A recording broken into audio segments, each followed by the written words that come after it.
قرآن خدا نما ہے، خدا کا کلام ہے، خدا کا کلام ہے، بے اس کے معرفت کا چمن نا تمام ہے، نا تمام ہے، نا تمام ہے۔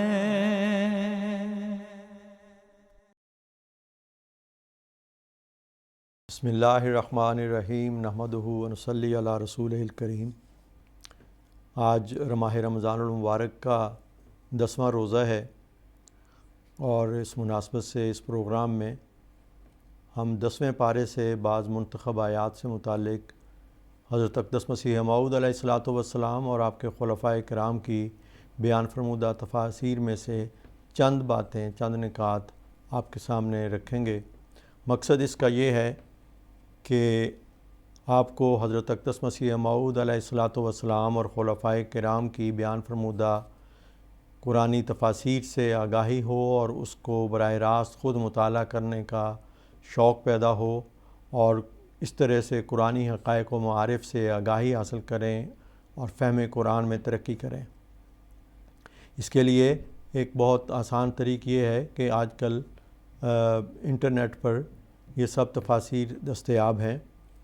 آپ وہاں پہ جا کے جس آیت کی بھی تفسیر جاننا چاہتے ہیں اس آیت کا انتخاب کریں، اور وہیں پہ آپ کو تفاسیر کا بھی چوائس آ جاتا ہے۔ جس تفسیر کو آپ چاہیں اس پہ جائیں اور وہاں سے اس آیت کی تفسیر کا مطالعہ کر سکتے ہیں۔ اسی طرح بعض درس بھی وہاں پہ دستیاب ہیں، آپ ان کو بھی سن سکتے ہیں۔ 10ویں پارے میں سے آج میں نے جو چند آیات کا انتخاب کیا ہے، ان میں مثلاً سورہ انفال کی آیت 43 تا 45 پر حضرت خلیفۃ المسیح رابع رحمہ اللہ نے ایک نوٹ دیا ہے۔ سب سے پہلے میں وہ پیش کرتا ہوں۔ حضور رحمہ اللہ فرماتے ہیں کہ جنگ بدر سے پہلے مسلمانوں کو کسی لڑائی کا خیال نہیں تھا، بلکہ اہل مکہ کے تجارتی قافلے کی خبر ملی تھی، جس کی روک تھام کی نیت سے مسلمان روانہ ہوئے تھے، کیونکہ قریش کی یہ نیت تھی کہ اس تجارتی قافلے کا سارا منافع مسلمانوں کے خلاف جنگ میں استعمال کیا جائے۔ یہ اللہ تعالیٰ کی طرف سے ایک خاص تدبیر تھی کہ مسلمانوں کو بہت تھوڑے ہونے کے باوجود ایک بڑی جمعیت سے مقابلے کی ہمت پیدا ہوئی، ورنہ بہت سے کمزور اتنے بڑے لشکر کے مقابلے کے لیے گھر سے ہی نہ نکلتے۔ یہ جو بدر کا واقعہ ہے، اس سے متعلق حضرت خلیفۃ المسیح خامس سیدہ اللہ تعالیٰ بن نصر العزیز نے اپنے بہت سے خطبات میں بڑی تفصیل کے ساتھ اس کے پس منظر اور اس کی واقعہ اور اس میں شامل اصحاب سے متعلق بڑے تفصیل سے روشنی ڈالی ہے، اور ان میں ہمارے لیے بہت سے حقائق اور معارف بیان فرمائے ہیں، اور بہت ساری جو ذمہ داریاں ہم پر عائد ہوتی ہیں اس حوالے سے ان کا بھی ذکر ہے۔ یہ خطبات ایک بہت ہی عظیم الشان روحانی خزانہ ہے۔ امید ہے کہ اس سے بھی احباب جماعت جو ہیں وہ استفادہ کریں گے اور کرتے رہیں گے۔ سورۃ آل انفال کی آیت 43 میں اللہ تعالیٰ نے اسی ضمن میں یہ بیان فرمایا ہے، لِیَہْلِکَ مَنْ ہَلَکَ عَن بَیِّنَۃٍ وَیَحْیَیٰ مَنْ حَیَّ عَن بَیِّنَۃٍ۔ حضرت خلیفۃ المسیح رابع رحمہ اللہ اس پر فرماتے ہیں، یہاں بہت ہی گہری حکمت کی بات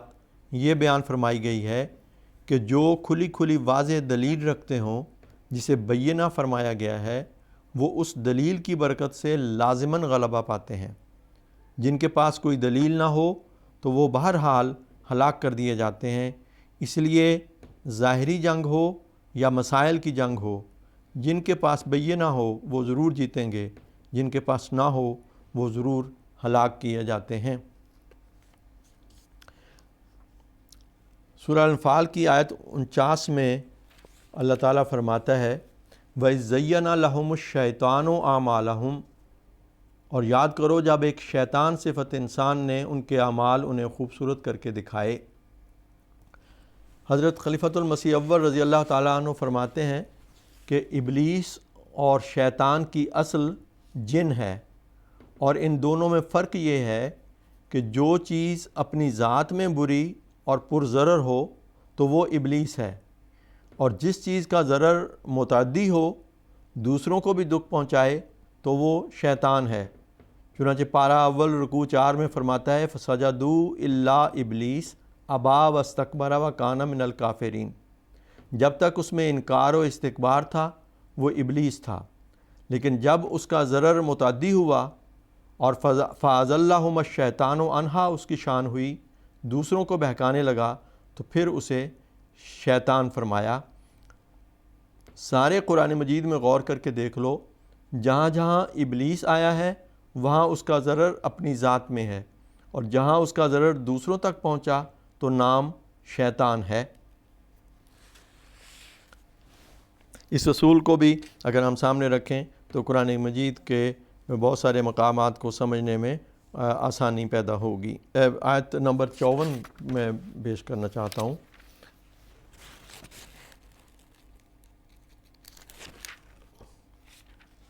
اللہ تعالیٰ فرماتا ہے ذالک بأن اللہ لم یک مغیرا نعمتا انعمہا علی قوم حتی یغیروا ما بانفسہم وان اللہ سمیع علیم۔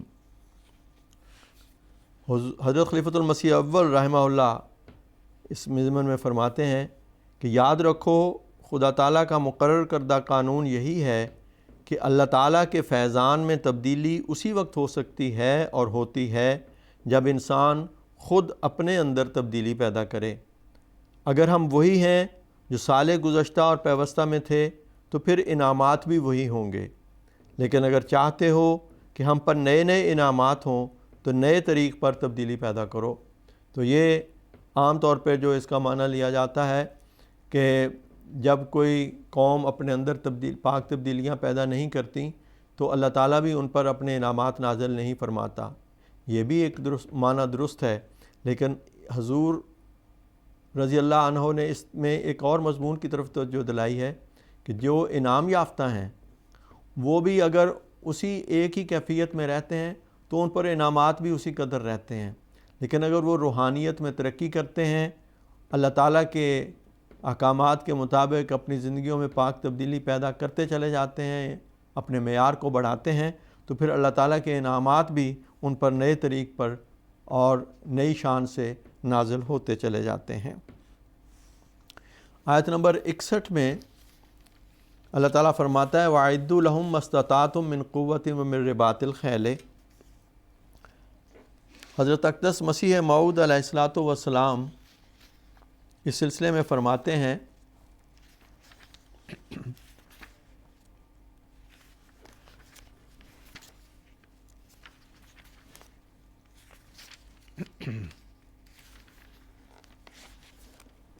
یعنی دینی دشمنوں کے لیے ہر یک قسم کی تیاری جو کر سکتے ہو کرو، اور اعلائے کلمہ اسلام کے لیے جو قوت لگا سکتے ہو لگاؤ۔ اب دیکھو کہ آیت کریمہ کس قدر بلند آواز سے ہدایت فرما رہی ہے کہ جو تدبیریں خدمت اسلام کے لیے کارگر ہوں سب بجا لاؤ، اور تمام قوت اپنے فکر کی، اپنے بازو کی، اپنی مالی طاقت کی، اپنے احسن انتظام کی، اپنی تدبیر شائستہ کی اس راہ میں خرچ کرو تا تم فتح پاؤ۔ فرماتے ہیں اب اس زمانے میں جس میں ہم ہیں جنگ ظاہری کی مطلق ضرورت اور حاجت نہیں، بلکہ آخری دنوں میں جنگ باطنی کے نمونے دکھانے مطلوب تھے، اور روحانی مقابلہ زیر نظر تھا، کیونکہ اس وقت باطنی ارتداد اور الحاد کی اشاعت کی اشاعت کے لیے بڑے بڑے سامان اور اسلحے بنائے گئے، اس لیے ان کا مقابلہ بھی اسی قسم کے اسلحوں سے ضروری ہے، کیونکہ آج کل امن و امان کا زمانہ ہے اور ہم کو ہر طرح کی آسائش اور امن حاصل ہے۔ آزادی سے ہر آدمی اپنے مذہب کی اشاعت اور تبلیغ اور احکام کی بجاوری کر سکتا ہے۔ پھر اسلام جو امن کا سچا حامی ہے، بلکہ حقیقتاً امن اور سلم اور آشتی کا اشاعت کنندہ ہی اسلام ہے، کیوں کر اس زمانہ امن و آزادی میں اس پہلے نمونے کو دکھانا پسند کر سکتا تھا۔ بس آج کل وہی دوسرا نمونہ یعنی روحانی مجاہدہ مطلوب ہے۔ آپ فرماتے ہیں اس وقت جو ضرورت ہے وہ یقیناً سمجھ لو سیف کی نہیں بلکہ قلم کی ہے۔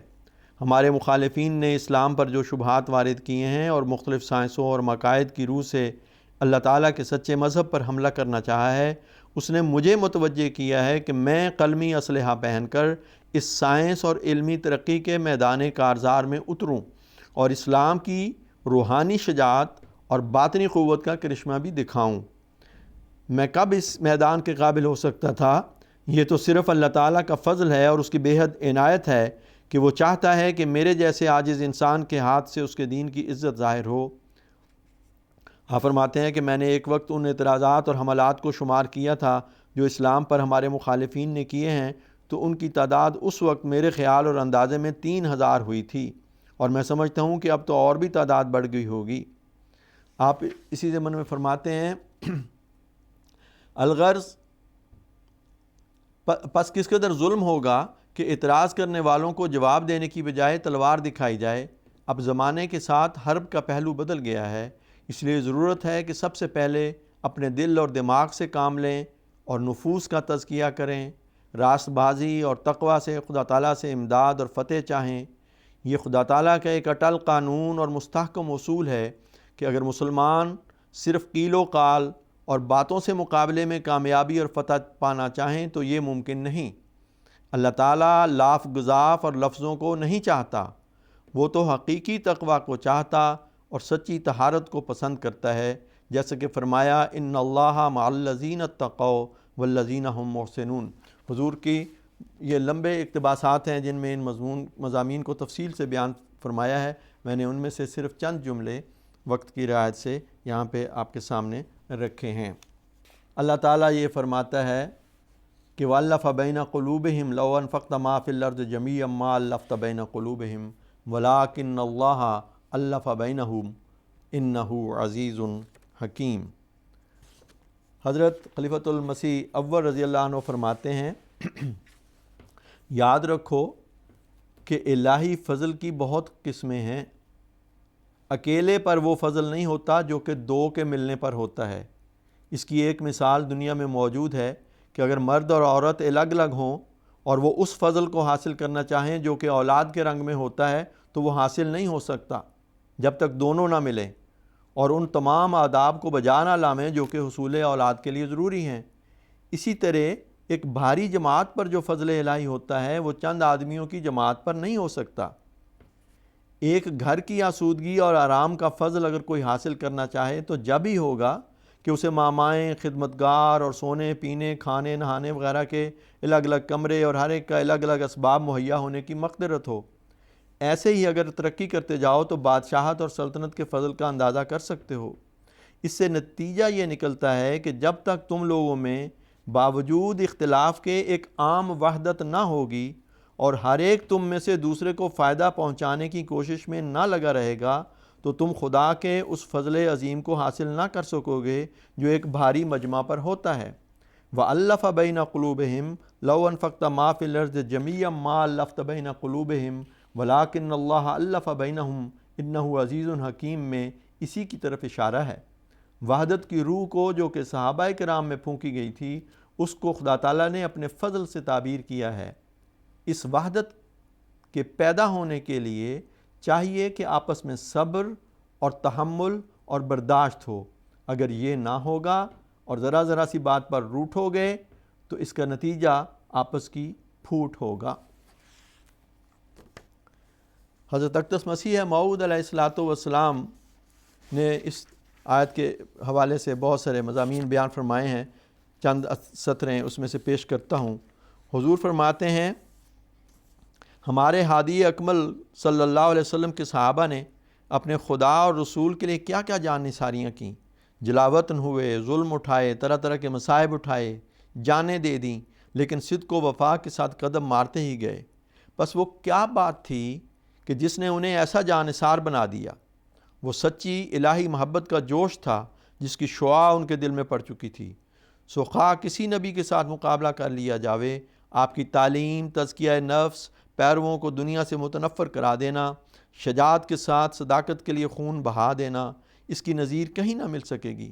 سو یہ مقام حضرت صلی اللہ علیہ وسلم کے صحابہ کا ہے، اور ان میں جو آپس میں تالیف و محبت تھی اس کا نقشہ دو فکروں میں بیان کیا ہے۔ وَأَلَّفَ بَيْنَ قُلُوبِهِمْ لَوْ أَنفَقْتَ مَا فِي الْأَرْضِ جَمِيعًا مَا أَلَّفْتَ بَيْنَ قُلُوبِهِمْ، یعنی جو تالیف ان میں ہے وہ ہرگز پیدا نہ ہوتی، خاص ہونے کا پہاڑ بھی دیا جاتا۔ اللہ نے ان کے دلوں میں یہ محبت پیدا کی تھی۔ آپ فرماتے ہیں وہ خدا جس نے اپنی نصرت سے اور مومنوں سے تیری تائید کی اور ان کے دلوں میں ایسی الفت ڈالی کہ اگر تو ساری زمین کے ذخیرے خرچ کرتا تو بھی ایسی الفت پیدا نہ کر سکتا، لیکن خدا نے ان میں یہ الفت پیدا کر دی۔ وہ غالب اور حکمتوں والا خدا ہے۔ فرماتے ہیں جس خدا نے پہلے یہ کام کیا وہ اب بھی کر سکتا ہے، آئندہ بھی اسی پر توکل ہے۔ جو کام ہونے والا ہوتا ہے اس میں خدا کے فضل کی روح پھونکی جاتی ہے۔ جیسا کہ باغبان اپنے باغ کی آبپاشی کرتا ہے تو وہ تر و تازہ ہوتا ہے، ایسا ہی خدا تعالیٰ اپنے مرسلین کے سلسلے کو ترقی اور تازگی عطا فرماتا ہے۔ جو فرقے صرف اپنی تدبیر سے بنتے ہیں ان کے درمیان چند روز میں ہی تفرقے پیدا ہو جاتے ہیں، جیسا کہ برہمو تھوڑے دن تک ترقی کرتے کرتے آخر رک گئے اور دن بدن نابود ہوتے جاتے ہیں، کیونکہ ان کی بنا صرف انسانی خیال پر ہے۔ تو جو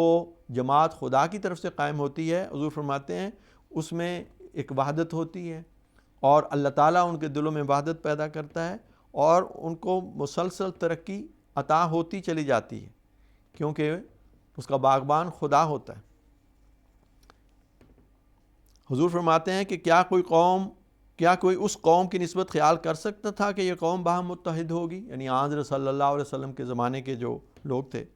اور خدا تعالیٰ سے ایسا قوی تعلق پیدا کریں گے کہ باوجود کہ یہ فرعون سیرت ہیں لیکن اس کی اطاعت میں ایسے محو اور فنا ہوں گے کہ جان عزیز کو بھی اس کی راہ میں دے دیں گے۔ غور کرو کہ کیا یہ آسان امر تھا؟ حضرت صلی اللہ علیہ وسلم کی یہ عظیم الشان کامیابی ہے، ایک ایسی قوم میں ایسی محبت الہی کا پیدا کر دینا کہ وہ مرنے کو تیار ہو جائیں، خود آپ کی اعلیٰ درجہ کی قوت قدسی کو ظاہر کرتا ہے۔ سورہ انفال کی آیت 75 ہے، والذین آمنوا ہاجروا وجاہدوا۔ ہجرت کے معنی محض اپنے گاؤں کو یا شہر کو یا اپنی جائیداد کو چھوڑ کے دوسری جگہ منتقل ہونے کے نہیں۔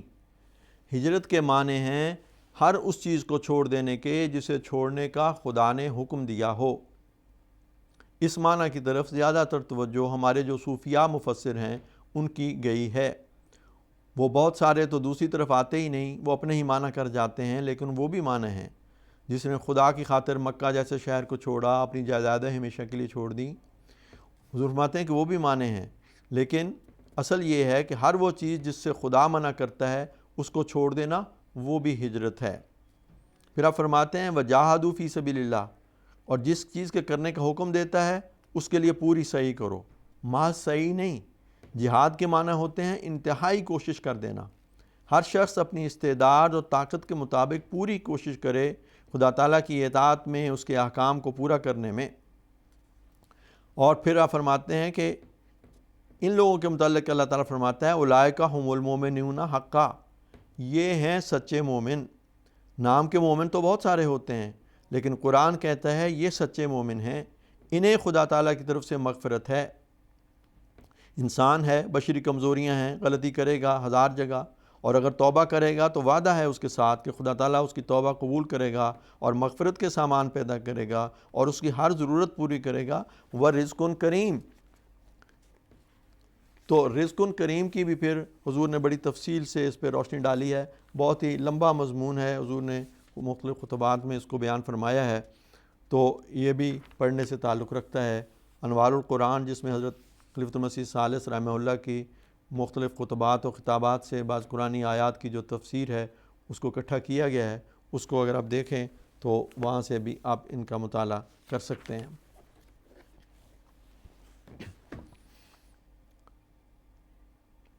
پھر سورہ توبہ کے متعلق حضرت خلیفۃ المسیح رابع رحمہ اللہ نے اس کے تعارف میں یہ بات بیان فرمائی ہے کہ جن جنگوں کا اور ان کے نتیجے میں ابتلاؤں اور پھر انعامات کا ذکر سورہ الانفال کے آخر پر ملتا ہے، ان کے نتیجے میں پیدا ہونے والے امور کا اس صورت کے شروع میں ہی ذکر فرما دیا گیا کہ دشمن ضرور مغلوب ہوگا اور رسول اللہ صلی اللہ علیہ وسلم اور آپ کے صحابہ سے معاہدات کرنے پر مجبور ہو جائے گا۔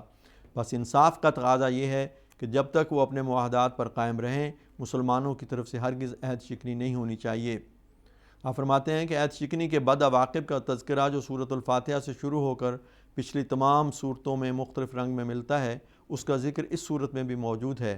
مگر جس طرح دشمن اپنے عہد توڑتا ہے اور سزائیں پاتا ہے، مومنوں کو بھی تنبیہ ہے کہ انہیں بھی ہر حال میں عہد کی پابندی کرنی ہوگی۔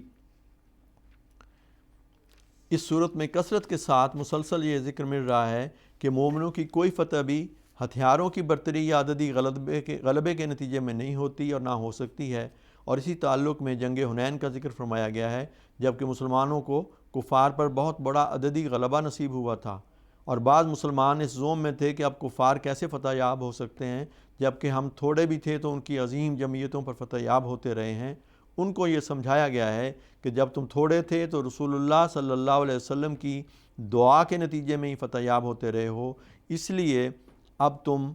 تمہاری کثرت کا گمان توڑا جا رہا ہے، لیکن نہایت ہی خطرناک شکست کے بعد دوبارہ تم اسی رسول صلی اللہ علیہ وسلم کی دعاؤں اور صبر و ہمت کے نتیجے میں پھر غالب کیے جاؤ گے۔ سورہ توبہ کی آیت 24 میں اللہ تعالیٰ فرماتا ہے قُلْ إِنْ كَانَ آبَاؤُكُمْ وَأَبْنَاؤُكُمْ وَإِخْوَانُكُمْ وَأَزْوَاجُكُمْ وَعَشِيرَتُكُمْ وَأَمْوَالٌ اقْتَرَفْتُمُوهَا وَتِجَارَةٌ تَخْشَوْنَ كَسَادَهَا وَمَسَاكِنُ تَرْضَوْنَهَا أَحَبَّ إِلَيْكُمْ مِنَ اللَّهِ وَرَسُولِهِ وَجِهَادٍ فِي سَبِيلِهِ فَتَرَبَّصُوا حَتَّى يَأْتِيَ اللَّهُ بِأَمْرِهِ۔ حضرت اقدس مسیح موعود علیہ السلام اس ضمن میں فرماتے ہیں، یعنی ان کو کہہ دے کہ اگر تمہارے باپ اور تمہارے بیٹے اور تمہارے بھائی اور تمہاری عورتیں اور تمہاری برادری اور تمہارے وہ مال جو تم نے محنت سے کمائے ہیں اور تمہاری سوداگری جس کے بند ہونے کا تمہیں خوف ہے اور تمہاری حویلیاں جو تمہارے دل پسند ہیں خدا سے اور اس کے رسول سے اور خدا کی راہ میں اپنی جانوں کو لڑانے سے زیادہ پیارے ہیں، تو تم اس وقت تک منتظر رہو کہ جب تک خدا اپنا حکم ظاہر کرے، اور خدا بدکاروں کو کبھی اپنی راہ نہیں دکھائے گا۔ آپ فرماتے ہیں ان آیات سے ظاہر ہوتا ہے کہ جو لوگ خدا کی مرضی کو چھوڑ کر اپنے عزیزوں اور مالوں سے پیار کرتے ہیں وہ خدا کی نظروں میں بدکار ہیں، وہ ضرور ہلاک ہوں گے کیونکہ انہوں نے غیر کو خدا پر مقدم رکھا۔ یہی وہ تیسرا مرتبہ ہے جس میں وہ شخص باخدا بنتا ہے جو اس کے لیے ہزاروں بلائیں خرید لے اور خدا کی طرف ایسے صدق اور اخلاص سے جھک جائے کہ خدا کے سوا کوئی اس کا نہ رہے، گویا سب مر گئے۔ پس سچ تو یہ ہے کہ جب تک ہم خود نہ مریں زندہ خدا نظر نہیں آ سکتا۔ خدا کے ظہور کا وہی دن ہوتا ہے کہ جب ہماری جسمانی زندگی پر موت آوے۔ ہم اندھے ہیں جب تک غیر کے دیکھنے سے اندھے نہ ہو جائیں،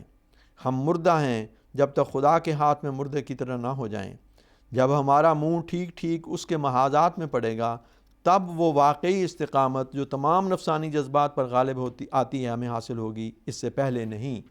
اور یہی وہ استقامت ہے جس سے نفسانی زندگی پر موت آ جاتی ہے۔ سورہ توبہ کی آیت 28 میں اللہ تعالیٰ فرماتا ہے یا ایھا الذین آمنوا انما المشرکون نجس فلا یقربوا المسجد الحرام بعد عامہم ھذا۔ حضرت خلیفۃ المسیح رابع رحمہ اللہ اس پر نوٹ فرماتے ہیں کہ مشرکین کے نجس ہونے سے مراد ان کے عقیدے کی نجاست ہے، جسمانی نجاست مراد نہیں۔ پس مشرکوں کو حج سے روکنے سے مراد یہ ہے کہ ان کو اپنی مشرکانہ رسومات ادا کرتے ہوئے حج نہ کرنے دیا جائے،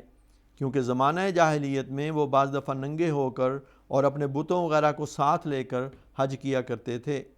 چنانچہ حضرت امام ابو حنیفہ اور دوسرے حنفی فقہاء کے نزدیک بھی مشرکین مسلمانوں کی ہر مسجد میں حتیٰ کہ مسجد حرام میں بھی داخل ہو سکتے ہیں، البتہ انہیں وہاں اپنی مشرکانہ رسومات کے ساتھ حج یا عمرہ کرنے کی اجازت نہیں۔ اسی ضمن میں حضور نے الفقہ الاسلامی و ادلتہ سے ایک وہ حوالہ بھی نوٹ کیا ہے۔ سورہ توبہ کی آیت 29 میں اللہ تعالیٰ فرماتا ہے وَقَاتِلُوا الَّذِينَ لَا يُؤْمِنُونَ بِاللَّهِ وَلَا بِالْيَوْمِ الْآخِرِ وَلَا يُحَرِّمُونَ مَا حَرَّمَ اللَّهُ وَرَسُولُهُ وَلَا يَدِينُونَ دِينَ الْحَقِّ مِنَ الَّذِينَ أُوتُوا الْكِتَابَ حَتَّى يُؤْتُوا الْجِزْيَةَ عَنْ يَدٍ وَهُمْ صَاغِرُونَ۔ اس سے متعلق حضرت اقدس مسیح موعود علیہ السلام فرماتے ہیں ان بے ایمانوں سے لڑو جو اللہ اور یوم آخرت پر ایمان نہیں لاتے، یعنی عملی طور پر فسق و فجور میں مبتلا ہیں اور حرام کو حرام نہیں جانتے اور سچائی کی راہیں اختیار نہیں کرتے، جو اہل کتاب میں سے ہیں، جب تک کہ وہ جزیہ اپنے ہاتھ سے دیں اور وہ ذلیل ہوں۔ دیکھو اس سے کیا ثابت ہوتا ہے؟ اس سے تو یہی ثابت ہوا کہ جو اپنی بغاوتوں کی وجہ سے حق کے روکنے والے ہیں اور ناجائز طریقوں سے حق پر حملہ کرنے والے ہیں، ان سے لڑو اور ان سے دین کے طالبوں کو نجات دو۔ اس سے یہ کہاں ثابت ہو گیا کہ یہ لڑائی ابتداءً بغیر ان کے کسی حملے کے ہوئی تھی؟ لڑائیوں کے سلسلے کو دیکھنا از بس ضروری ہے، اور جب تک آپ اس سلسلے کو نہ دیکھو گے اپنے تئیں عمدن یا سہون بڑی غلطیوں میں ڈالو گے۔ تو اس ضمن میں حضور بتاتے ہیں کہ یہ جو لڑائی کا جس کا حکم دیا گیا ہے یہ ان لوگوں سے ہے جنہوں نے لڑائی کا آغاز کیا تھا۔ آپ فرماتے ہیں کہ وہ اہل کتاب جو نہ خدا کو مانتے ہیں اور نہ روز آخرت پر ایمان لاتے ہیں اور نہ خدا اور اس کے رسول کی حرام کی ہوئی چیزوں کو حرام سمجھتے ہیں اور نہ دیانت اور سچائی کے راہ کو اختیار کرتے ہیں، ان سے تم لڑو یہاں تک کہ ذلیل ہو کر اپنے ہاتھوں سے جزیہ دیں۔ یہ آیات ہیں جن سے نادان لوگ سمجھتے ہیں کہ یہ جنگ کا حکم مسلمان کرنے کے لیے ہے، لیکن ان آیات کو اخیر تک پڑھ کر دیکھ لو، ان آیات میں مسلمان کرنے کا کہیں بھی حکم نہیں، بلکہ اگر تم ان آیات کو آیت ان عدت الشہور تک پڑھو گے تو تمہیں معلوم ہوگا کہ یہ ان اہل کتاب کا ذکر ہے کہ جو کھلے کھلے طور پر جرائم پیشہ ہو گئے تھے، اور عیسائیت اور یہودیت صرف نام کے لیے تھی، ورنہ ان کو خدا پر بھی ایمان نہیں رہا تھا۔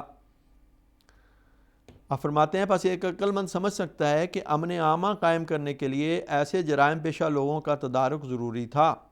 اور آن حضرت صلی اللہ علیہ وسلم نہ صرف پیغمبری کا عہدہ رکھتے تھے بلکہ وہ خدا تعالیٰ کی طرف سے ایک بادشاہ با اختیار کی طرح ملکی مصالح قائم رکھنے کے ذمہ دار ٹھہرائے گئے تھے۔ اس صورت میں آپ کا فرض تھا کہ بحیثیت ایک بادشاہ اور والی ملک کے شریروں اور بدماشوں کا قرار واقعی بندوبست کریں اور مظلوموں کو جو ان کی شرارتوں سے تباہ ہو گئے تھے ان کے پنجے سے چھڑاویں۔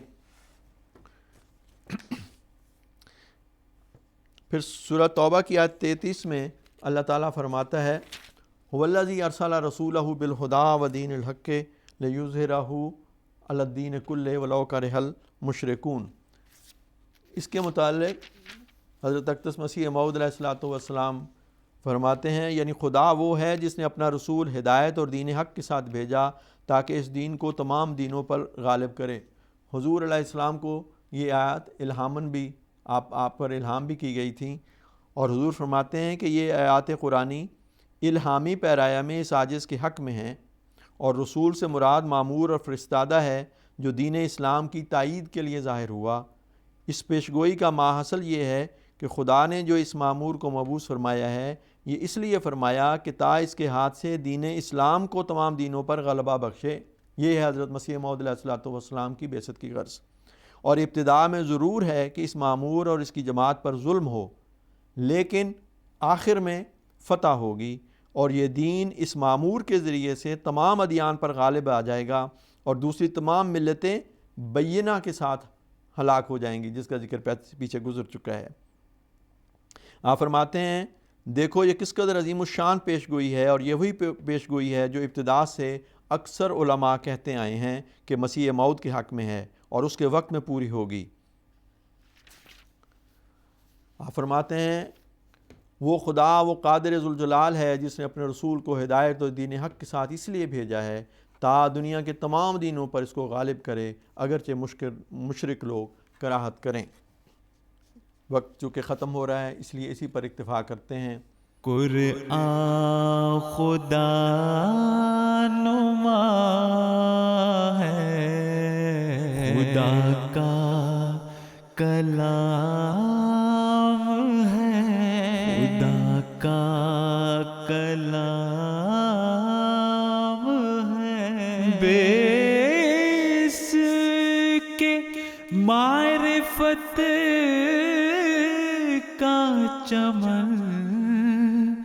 ناتمام